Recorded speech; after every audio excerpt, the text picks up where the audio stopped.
میں طاہر القادری صاحب سے مل کر آیا تو فیصل آباد میں نکلا ایک کلینک سے، تو 3-4 نوجوان میرے پاس آ گئے کہ آپ طاہر القادری صاحب سے ملے۔ میں نے کہا کیوں ملے؟ بڑے عالم ہیں اس لیے ملا ہوں۔ تو اس نے ان کو گالیاں دینی شروع کر دی اور زمین پہ تھوک کے نا پاؤں سے مسل کے کہنے لگا میرے نزدیک قادری کی اتنی بھی حیثیت نہیں۔ میں نے کہا بیٹا جو اہل حق ہوتے ہیں وہ ایسے متکبر نہیں ہوتے اور ایسے بد اخلاق نہیں ہوتے۔ وہ یہ کہہ کر میں گاڑی میں بیٹھ گیا۔ تو آج کل کے جتنے، چونکہ ہر ایک آدمی اپنے آپ کو اہل حق سمجھ رہا ہے نا، تو ان کے اخلاق یہی ہیں کہ اوروں کے لیے نفرت ہے۔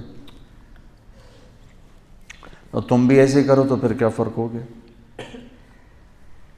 مفتی محمد امین صاحب رحمۃ اللہ علیہ فیصل آباد کے بہت بڑے بریلوی حضرات کے مفتی تھے، ان کا انتقال ہوا تو میں تعزیت کے لیے گیا، ٹائم لیا، تعزیت کے لیے گیا جہاں وہ رہتے تھے، جہاں ان کی تدفین مسجد کے ساتھ ہی انہوں نے تدفین کی۔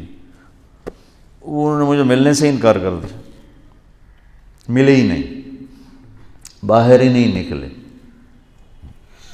میں بیٹھا رہا کو 15-20 منٹ، پھر ان کے بیٹے نے کہا جی حضرت کی طبیعت بہت خراب ہے تو وہ نہیں مل سکتے۔ طبیعت خراب نہیں تھی، نفرت تھی، نہیں ملے۔ تو ہم بھی ایسی ہی نفرت پال لیں اور کہتے ہو آپ ہم انبیاء کے وارث ہیں، کس چیز کے وارث؟ لعلک باخع نفسک الا یکونوا مؤمنین۔ یہ جو اللہ کہہ رہا ہے کہ میرے نبی اتنا غم نہ کر کے آپ خود ہلاک ہو جائیں، کس کا غم کھا رہے تھے؟ جو آپ کو پتھر مار رہے تھے، جو آپ کو گالیاں دے رہے تھے، جو آپ کو ساحر کہہ رہے تھے، کذاب کہہ رہے تھے، مجنون کہہ رہے تھے، کیا کچھ کہہ رہے تھے؟ اور کیا کچھ کہہ رہے تھے کہ اللہ نے کہا وَلَقَدْ نَعْلَمُ أَنَّكَ يَضِيقُ صَدْرُكَ بِمَا يَقُولُونَ۔ یہ جو قول ہوتا ہے نا، یہ ایسا خنجر ہوتا ہے کہ چیر کے رکھ دیتے، اس کا مرہم بھی کوئی نہیں۔ تلوار کی زخم کا تو مرہم ہے، اس کا تو مرہم بھی کوئی نہیں۔ اس لیے اللہ کہہ رہا ہے مجھے پتہ ہے آپ کا سینہ تنگ پڑ جاتا ہے لوگوں کی باتیں سن کے۔ تو بچوں اللہ تعالیٰ مجھے بھی آپ کو نبوت والے اخلاق دے، جتنا کوئی دین سے دور ہو اتنا اس سے پیار کرنا چاہیے، ہمدردی کرنی چاہیے کہ اللہ کرے یہ راہ راست پہ آ جائے۔ یہ کیا طریقہ ہے؟ نفرت کرنا، بغض رکھنا، یہ کون سا طریقہ؟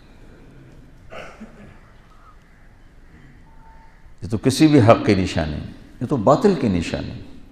کہتے ہیں ہاں جی یہ بغض للہ ہے۔ بغض للہ ایسا تھوڑا ہی ہوتا کہ تم ان کی شکل دیکھنا گوارا نہیں کرتے۔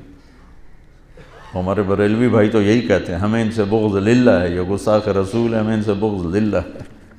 بغض للہ کی مثال ہے حضرت علی کا واقعہ۔ سبحان اللہ۔ اسلامی تاریخ میں اور بھی ہوں گے،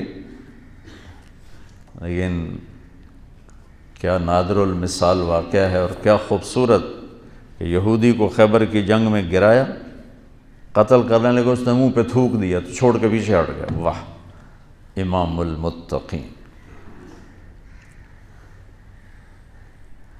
کنز العمال کی روایت آپ نے اس کا نادی لی امام المتقین، امام المتقین کو بلا کے لاؤ۔ ان کا جی کون؟ کہا علی، علی کو بلا کے